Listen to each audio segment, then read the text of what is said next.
There are the lines in New York City. Pretty long, but the stock's been an underperformer lately. Will this be the revenue bonanza Apple is betting on? Apple's 10% climb this year, trailing other big tech names like Google, Facebook, and Microsoft, not to mention the broader market.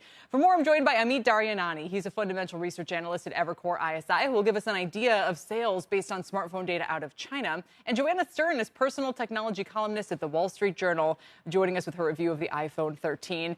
Great to have you guys both here. Joanna, I'll start with you. You say it's all about the battery and cameras, which certainly resonates with a lot of users. And Apple, you're saying, delivered in one area but not the other.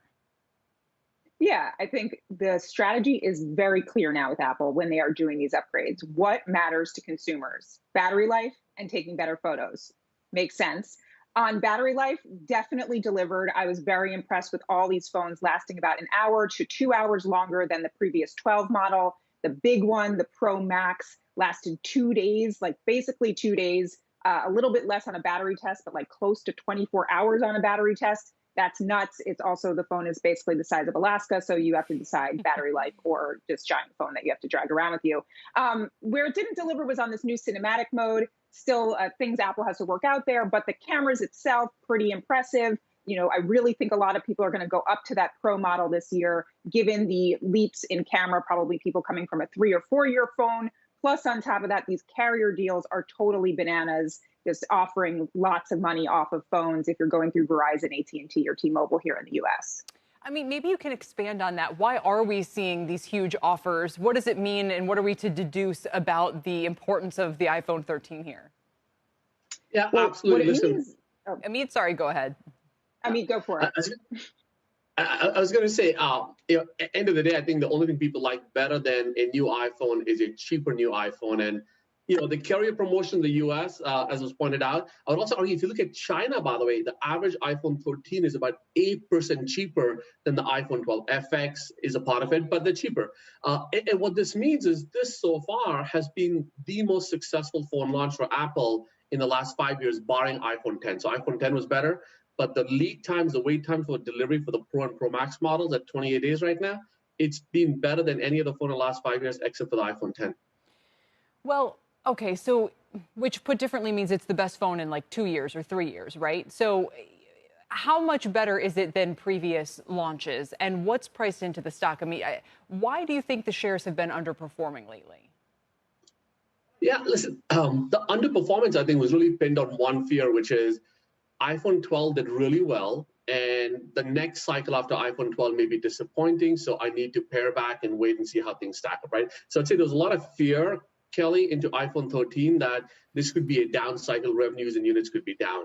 Now, to the extent the data validates that these numbers are going to be better, which versus the iPhone 12, to give you an idea at this point, the wait time is around 12, 13 days. Right now, it's 28 days. It's a big number, and I would argue it's not a supply issue, it's a demand statement over there. So I think to the extent we get more faith that iPhone 13 could grow revenue, grow units, Apple can grow after a super cycle, I think that could help the stock work higher. There's a bit of a regulatory worry, but in fairness, that's across all of tech, not just Apple.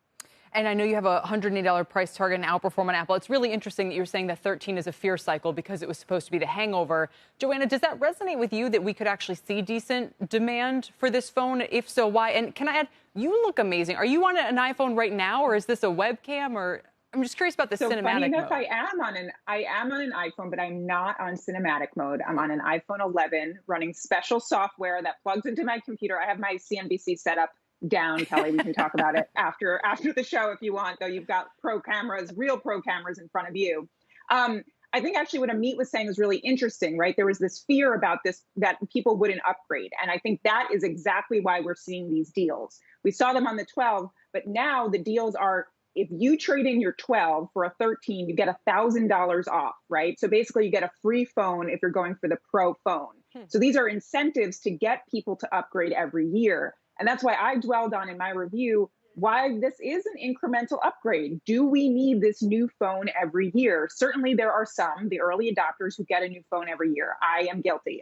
This is my job. I get a new phone every year. But does everyone need a new phone every year? And I have to, Amit, then sneak in this one final question.